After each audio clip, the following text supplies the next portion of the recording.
الحمدللہ رب العالمین والصلاة والسلام علی سید الانبیاء والمرسلین اما بعد فاعوذ باللہ من الشیطان الرجیم بسم اللہ الرحمن الرحیم۔ سورہ اعراف کی 38 آیات تقریباً مکمل ہو چکی ہیں۔ اس آیات میں یعنی 38ویں آیت میں یہ بات چل رہی تھی کہ جب اللہ تبارک و تعالی کفار اور مشرکین کو داخل جہنم فرمائے گا تو بعد والے پہلے والوں سے کہیں گے کہ یعنی اللہ کی بارگاہ میں فریاد کریں گے کہ یا رب کریم ان لوگوں نے ہمیں گمراہ کیا تھا تو انہیں 2 گنا عذاب ان کو دے، ایک خود گمراہ ہونے کا، دوسرے ہمیں گمراہ کرنے کا۔ لیکن اللہ تبارک و تعالیٰ ان سے ارشاد فرمائے گا کہ لِكُلٍّ ضِعْفٌ، ہر ایک کے لیے 2 گنا ہے، اس لیے کہ اگرچہ انہوں نے بہکایا لیکن تم نے ان کی گمراہی کو قبول بھی تو کیا ہے، قصور تمہارا بھی ہوا، ایک گمراہ ہو جانا، دوسرا گمراہی کو قبول کرنا، ان کی گمراہی قبول کر کے حوصلہ افزائی کرنا، کیوں تم نے ان کی مخالفت نہیں کی، لہذا ہر ایک کو 2 گنا عذاب ہوگا۔ وَلَكِنْ لَا تَعْلَمُونَ، اور لیکن تمہیں اس کی خبر نہیں ہے، یعنی آج انہیں خبر نہیں ہے، یا آج بڑے مطلب یہ کہ خوش و خرم ہیں اور سمجھتے ہیں کہ ہم ہدایت پر ہیں، لیکن کل جہنم میں جانے کے بعد ہر ایک دوسرے پہ لعنت ملامت کر رہا ہوگا۔ وَقَالَتْ أُولَاهُمْ لِأُخْرَاهُمْ فَمَا كَانَ لَكُمْ عَلَيْنَا مِنْ فَضْلٍ، اور کہیں گے ان میں سے پہلے والے دوسرے والوں کو، اب ان آباء و اجداد کو ہوش آ جائے گا، وہ کہیں گے فَمَا كَانَ لَكُمْ عَلَيْنَا مِنْ فَضْلٍ، تو نہیں ہے تمہارے لیے ہم پر کوئی فضیلت، یعنی تمہیں بھی کوئی فضیلت حاصل نہیں ہے، یعنی کہ ایسا نہیں ہے کہ اگر ہم نے تمہیں گمراہ کیا تو اللہ تعالیٰ تم پر کوئی فضل و کرم فرما دے اور تم ہم سے کچھ ہلکا عذاب حاصل کر لو، تم بھی ہمارے ساتھ ہو۔ فَذُوقُوا الْعَذَابَ بِمَا كُنْتُمْ تَكْسِبُونَ، تو اللہ کی طرف سے یہ کہا جائے گا تو چکھو تم عذاب کو اس سبب سے جو تم کیا کرتے تھے، تم اپنے اعمال کا بدلہ آج بھگتو۔ ان الذین کذبوا بآیاتنا واستکبروا عنہا، بے شک وہ جنہوں نے جھٹلایا ہماری آیات کو اور انہوں نے ان سے تکبر کیا، لا تفتح لہم ابواب السماء،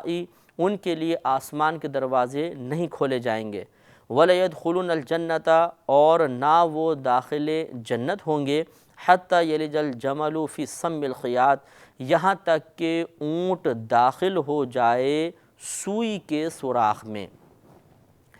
تو بے شک جنہوں نے جھٹلایا ہماری آیات کو اور ان سے تکبر کیا، اس میں مراد کفار ہیں، مشرکین ہیں، اور آج کے دور کے اور اس زمانے کی بھی اہل کتاب کہ جنہوں نے نبی کریم صلی اللہ علیہ وسلم کو پایا لیکن ان کے قلب تکبر نے نبی کریم صلی اللہ علیہ وسلم پر ایمان لانے سے ان کو روک دیا۔ تو ان کے بارے میں فرمایا کہ ان کے لیے آسمان کے دروازے نہیں کھولے جائیں گے۔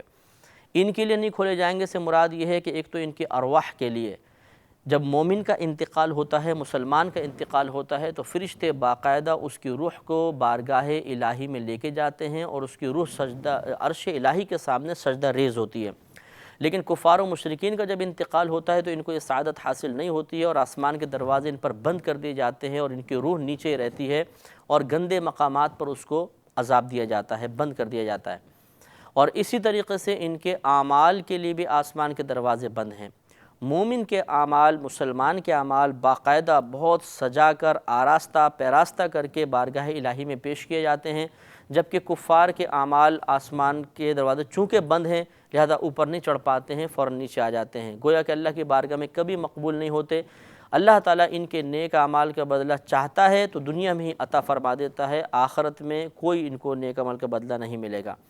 اور پھر یہ نص صریح اس بات میں اللہ نے بیان فرما دی کہ یہ جنت میں کبھی داخل نہیں ہو سکتے، ہاں اس وقت داخل ہو جائیں گے جب اونٹ سوئی کے سوراخ میں داخل ہو جائے۔ اور یقینی سی بات ہے کہ اونٹ سوئی کے سوراخ میں کبھی داخل نہیں ہو سکتا، تو کہنے کا مطلب یہی ہے کہ یہ کبھی بھی داخل جنت نہیں ہو سکتے۔ یہ بھی نص صریح ہے، واضح طور پہ آیت ہے کہ کوئی بھی اہل کتاب، یہودی ہو یا عیسائی ہو، اسی طرح کوئی بھی کافر و مشرک کبھی بھی جنت میں نہیں جا سکتا جب تک اللہ تبارک و تعالیٰ کے حکم کے مطابق اس کے نبی کریم صلی اللہ علیہ وسلم کا کلمہ نہ پڑھے، ان کی اطاعت نہ کرے، ان کے احکامات پر عمل کی سعادت حاصل نہ کرے۔ وَكَذَلِكَ نَجْزِي الْمُجْرِمِينَ، اور اسی طرح ہم مجرموں کو بدلہ دیتے ہیں، جزا دیتے ہیں۔ معلوم یہ ہوا کہ جو ایمان لے کر نہ آئے،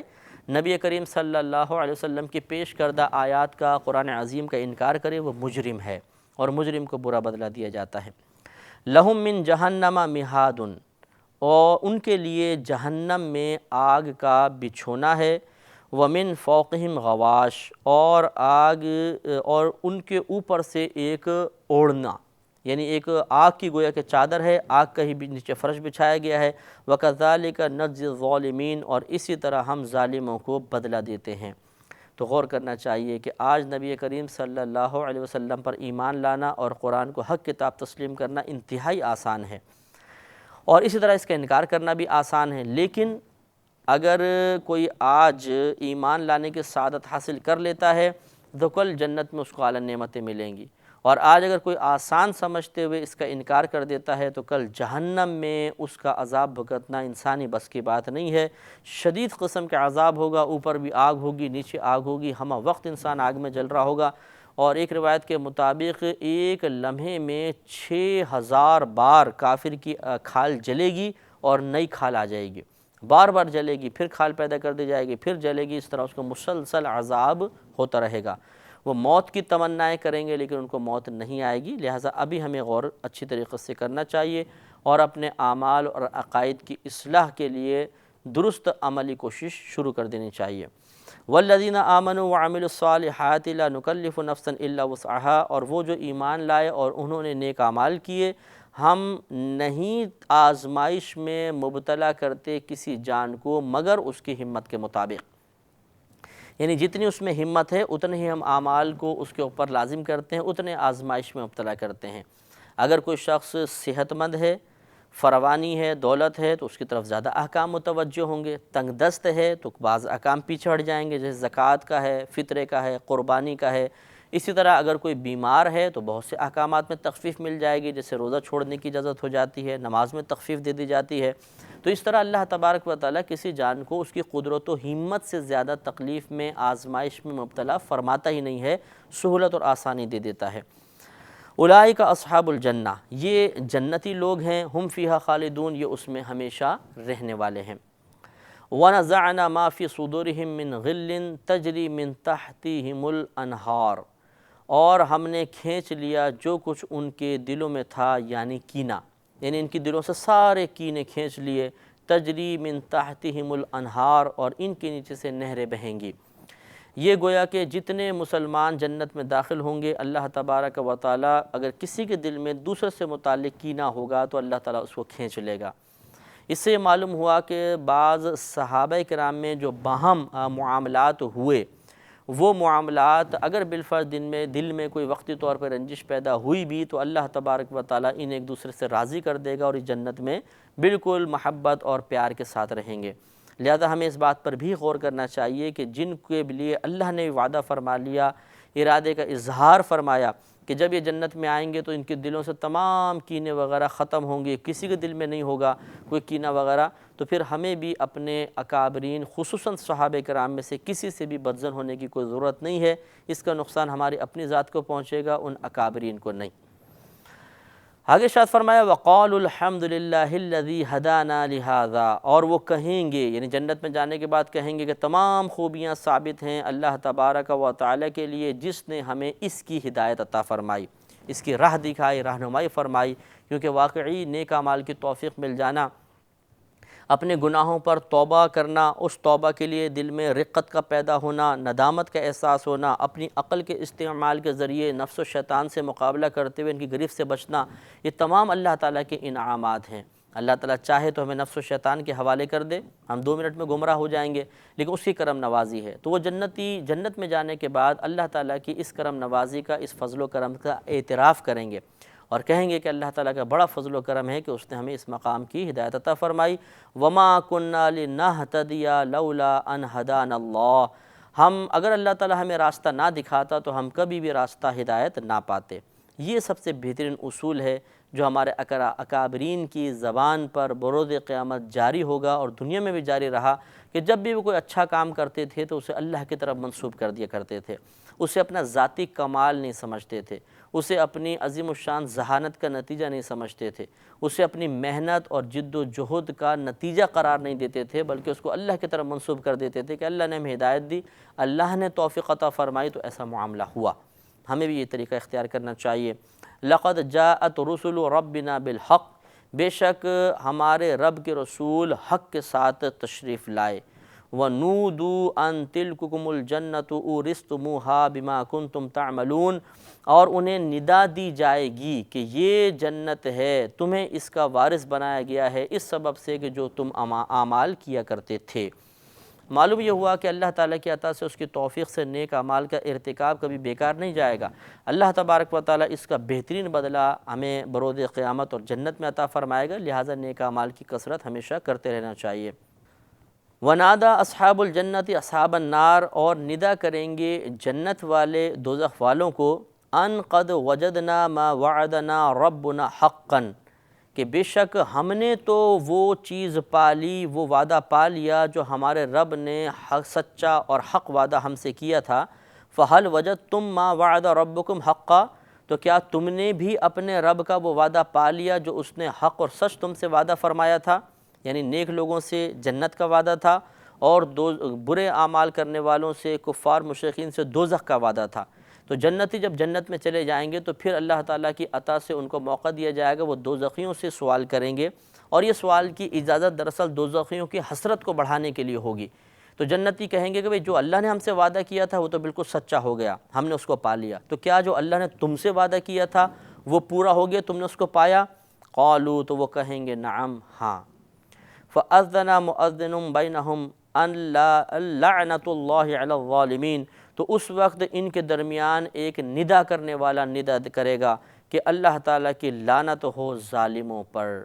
تو یقینی سی بات ہے کہ جب جہنمی اس بات کا اقرار کریں گے کہ واقعی جو ہم تک بات پہنچی تھی، جو اللہ کا وعدہ پہنچا تھا وہ پورا ہو گیا، اور پھر ان پر لعنت کی بددعا کی جائے گی، تو اس وقت وہ لوگ بہت ہی زیادہ حسرت میں مبتلا ہوں گے، اور تکلیف میں، روحانی تکلیف میں مزید اضافہ ہوگا۔ وہ کون ظالم ہیں کہ یہ جو فرمایا کہ ان لعنت اللہ علی الظالمین، کہ بے شک اللہ تعالیٰ کی لعنت ہے ظلم کرنے والوں پر۔ اس کی آگے وہ ظلم کرنے کی جو کیفیات ہیں اور جو قسمیں ہیں وہ بیان کی گئیں کہ الذین یصدون عن سبیل اللہ، وہ جو روکتے ہیں اللہ تبارک و تعالیٰ کے راستے سے، وَيَبْغُونَهَا عِوَجًا، اور اس میں ٹیڑھا پن چاہتے ہیں، یعنی اللہ کے راستے سے روکتے ہیں اور اس میں خرابیاں پیدا کرنے کی کوشش کرتے ہیں تاکہ ٹیڑھا پن پیدا ہو اور لوگ متنفر ہو کر دور ہو جائیں۔ تو یہ ان ظالموں کی، یعنی کفار اور مشرکین کی عادات تھیں جس کی وجہ سے مزید ان کے اوپر عذاب نازل ہوا۔ وَهُمْ بِالْآخِرَةِ كَافِرُونَ، اور وہ آخرت کا انکار رکھتے تھے یا رکھتے ہیں۔ تو اس میں یہ غور کرنا چاہیے کہ آج بعض اوقات خدا نخواستہ نادانستہ طور پر مسلمان بھی ایسی آفات میں مبتلا ہو گئے ہیں کہ وہ اللہ کے راستے سے روکتے بھی ہیں اور دین میں ٹیڑھا پن تلاش کرنے کی کوشش بھی کرتے ہیں۔ وہ دین میں ایسی ترمیمیں چاہتے ہیں جو ان کی مرضی کے مطابق ہوں، یہ بالکل غلط ہے۔ دین کے تابع ہونا کمال ہے، دین کو اپنے تابع کرنے کی کوشش کرنا بے وقوفی ہے۔ اسی طریقے سے اللہ تعالیٰ کے راستے میں آسانی پیدا کرنا یہ ہمارے لیے کمال اور سعادت ہے۔ اللہ کے راستے سے روکنا یہ مشرکین اور کفار کا طریقہ اور اللہ کے غضب کو ابھارنے والا عمل ہے۔ تو اپنی اولاد کو، اپنے دوستوں کو، رشتہ داروں کو اللہ کے راہ پر چلنے سے روکنے کی کوشش کرنا یہ کفار کے طریقے کی ایک عکاسی ہے، یا انہی کا ایک طریقہ ہے، اور ایسا کرنا قطعاً غیر مناسب ہے۔ بینہما حجاب، جنت اور دوزخ کے درمیان ایک پردہ ہے۔ وعلی الاعراف رجال یعرفون کلا بسیماہم، اور اعراف پر کچھ مرد ہیں، پہچانیں گے وہ، یعنی دونوں فریق کو، یہ جو مرد ہیں یہ پہچانیں گے دونوں فریقوں کو، جنتیوں دوزخیوں کو، ان کی پیشانیوں سے۔ اعراف دراصل یہ ایک مقام ہے جو جنت اور دوزخ کے درمیان ہے، اور اس کے بارے میں مختلف اقوال ہیں۔ بعض نے یہ کہا کہ جو چھوٹے بچے ہوں گے جو حالت بچپنا میں فوت ہو گئے کفار کے، وہ اس مقام پہ رکھے جائیں گے اور ان کو جنت میں نہ جنت میں ڈالا جائے گا نہ دوزخ میں۔ بعض نے کہا یہاں وہ مسلمان رہیں گے جن کے نیک اور برے اعمال بالکل برابر ہوں گے، وہ اس مقام پر رہیں گے۔ اور بھی کئی اس کے بارے میں روایات ہیں۔ تو یہ اعراف پر جو چند لوگ ہیں یہ پہچانیں گے ہر ایک کو، ان کی پیشانیوں سے اندازہ کریں گے۔ تو مسلمانوں کی پیشانیاں نورانی ہوں گی اور کفار کی پیشانیاں سیاہ ہوں گی۔ وَنَادَوْا أَصْحَابَ الْجَنَّةِ أَن سَلَامٌ عَلَيْكُمْ، اور جنتی پکاریں گے، ندا دیں گے کہ سلامتی ہو تم پر۔ اس سے معلوم ہوا کہ جو اعراف میں ٹھہریں گے وہ کافر نہیں ہوں گے بلکہ وہ مسلمان ہوں گے، اور حکمت الہیہ کے تحت وہاں پر ان کو رکھا جائے گا۔ لم يدخلوها وهم يطمعون، وہ جنت میں نہیں گئے حالانکہ وہ اس کی طمع رکھتے تھے، اس کا لالچ رکھتے تھے، یعنی وہاں پر اللہ تبارک و تعالیٰ ان کو رکھے گا۔ تو بعض روایات کے مطابق انہیں بعد میں داخل جنت کر دے گا، بعض روایات کے مطابق وہیں پر رکھے گا۔ بہرحال ان اعراف میں ٹھہرنے والوں کا یہاں اللہ نے تذکرہ فرمایا۔ وَإِذَا صُرِفَتْ أَبْصَارُهُمْ، اور جب ان کی تِلْقَاءَ أَصْحَابِ النَّارِ، اور جب ان کی آنکھیں دوزخیوں کی طرف پھریں گی، موڑی جائیں گی، قالوا، تو وہ کہیں گے رَبَّنَا لَا تَجْعَلْنَا مَعَ الْقَوْمِ الظَّالِمِينَ، اے ہمارے رب ہمیں اس قوم ظالم میں سے نہ کر دے، ہمیں ان کے ساتھ نہ کر۔ وَنَادَى أَصْحَابُ الْأَعْرَافِ رِجَالًا يَعْرِفُونَهُمْ بِسِيمَاهُمْ، اور ندا کریں گے اعراف میں سے کچھ مرد جنہیں ان کی پیشانی سے پہچانتے ہیں۔ قولوا، وہ کہیں گے ما اغنى عنکم جمعکم وما کنتم تستکبرون، تمہیں کیا کام آیا تمہارا یہ تمام گروہ، یہ تو جو تمہارا جمع ہونا تمہیں کیا نفع، اس نے تمہیں کیا نفع دیا، وما کنتم تستکبرون، اور وہ جو تم غرور کیا کرتے تھے۔ گویا کہ اعراف والے بھی جہنمیوں کو ذلیل کریں گے، شرمندہ کریں گے کہ تمہارا تمام کا مجتمع ہو جانا اور مجتمع ہو کر اسلام کے خلاف کارروائیاں کرنا، اس نے تمہیں کیا نفع دیا، اور تمہارے دنیا میں تکبر کرنے نے کہ تم نے نبی کریم صلی اللہ علیہ وسلم کا باوجود قدرت بائیکاٹ کیا اور آپ پر ایمان لانے کی سعادت حاصل نہ کی، اس نے تمہیں کیا نفع دیا۔ أَهَٰؤُلَاءِ الَّذِينَ أَقْسَمْتُمْ لَا يَنَالُهُمُ اللَّهُ بِرَحْمَةٍ، کیا یہ لوگ، یعنی اب اعراف والے جنتیوں کی طرف اشارہ کر کے دوزخیوں سے کہیں گے کہ کیا یہ وہ لوگ ہیں کہ جن کے بارے میں تم قسم کھایا کرتے تھے کہ انہیں اللہ تبارک و تعالیٰ کی رحمت نہیں پہنچے گی، یعنی ان تک اللہ کی رحمت نہیں پہنچے گی، تم دنیا میں یہی کہا کرتے تھے، یہی وہ لوگ ہیں؟ تو گویا کہ ان کو مزید شرمندہ کیا جائے گا کہ دنیا میں تم ان کا راستہ مسلمانوں کو روکا کرتے تھے اور قسمیں کھایا کرتے تھے کہ کبھی اللہ کی رحمت نہیں پا سکتے ہیں، تو آج تو یہ بڑی راحت کے مقام پر ہیں۔ ادخلوا الجنت لا خوف علیکم ولا انتم تحزنون، ان سے تو کہا گیا ہے، یعنی یہ اعراف والے کہیں گے ان سے تو یہ کہا گیا ہے کہ تم جنت میں داخل ہو جاؤ، نہ تم پر کچھ خوف ہوگا اور نہ تم غمگین ہوگے۔ وَنَادَى أَصْحَابُ النَّارِ، اور دوزخی ندا کریں گے اصحاب الجنتی، جنتیوں کو۔ اللہ تعالیٰ، یہ ایک روایت میں آتا ہے کہ دوزخی اللہ کی بارگاہ میں تمنا کریں گے یا رب کریم ہمیں جنتیوں سے ہم کلام ہونے کا موقع عطا کر دے، تو اللہ تعالیٰ موقع عطا کرے گا، لیکن یہ موقع عطا کرنا بھی ان کے لیے ایک بہت بڑی سزا ہوگی، کیونکہ ایک نعمت نہیں مل رہی تو آدمی پھر بھی کچھ صبر کرتا ہے، اور جب وہ نعمت قریب آتی ہے حاصل نہ اور دوبارہ چھن جائے تو مزید حسرت بڑھ جاتی ہے۔ تو انہوں نے تمنا کا اظہار کیا، اللہ نے فرمایا ٹھیک ہے تم بات کر سکتے ہو۔ انہوں نے پھر اس طرح جنتیوں کو ندا کی، کیا کہا؟ ان افیضوا علینا من الماء او مما رزقکم اللہ، کہ ہمیں اپنے پانی کا کچھ فیض دو، ہم پر کچھ پانی بہا دو، یا اس کھانے کا جو اللہ تبارک و تعالی نے تمہیں دیا، ان کے کچھ فیض ہم تک بھی پہنچاؤ۔ قالوا، تو ان جنتی کہیں گے ان اللہ حرمہما علی الکافرین، بے شک اللہ تبارک و تعالی نے ان دونوں چیزوں کو کفار پر حرام قرار دیا ہے، اس کو کفار پر حرام کر دیا ہے، وہ نہ جنت کا کھانا کھا سکتے ہیں، نہ انہیں کبھی جنت کا پانی ملے گا۔ یہ بھی نص سے صریح ہے اس بات پر کہ جو حالت کفر میں مر گیا وہ کبھی بھی جنت میں داخل نہیں ہوگا، اللہ نے اس پر جنت کو حرام قرار دیا ہے۔ الذین اتخذوا دینہم لہوا ولعبا، وہ کافر کون؟ وہ جو بناتے تھے ان کے دین کو تماشا اور کھیل، وغرتہم الحیات الدنیا، اور انہیں دنیا کی زندگی نے دھوکے میں مبتلا کر دیا۔ فالیوم ننساہم، تو آج کے دن ہم انہیں چھوڑ دیں گے، اللہ تعالیٰ فرماتا ہے آج کے دن ہم انہیں چھوڑ دیں گے، کما نسوا لقاء یومہم ھذا، جیسے انہوں نے آج کے دن کے ملنے کا خیال ترک کر دیا تھا، بھلا دیا تھا۔ وما کانوا بآیاتنا یجحدون، اور جیسے ہماری آیتوں سے انکار کرتے تھے، اسی طرح آج ہم نے ان کو چھوڑ دیا۔ وآخر دعوانا ان الحمد للہ رب العالمین۔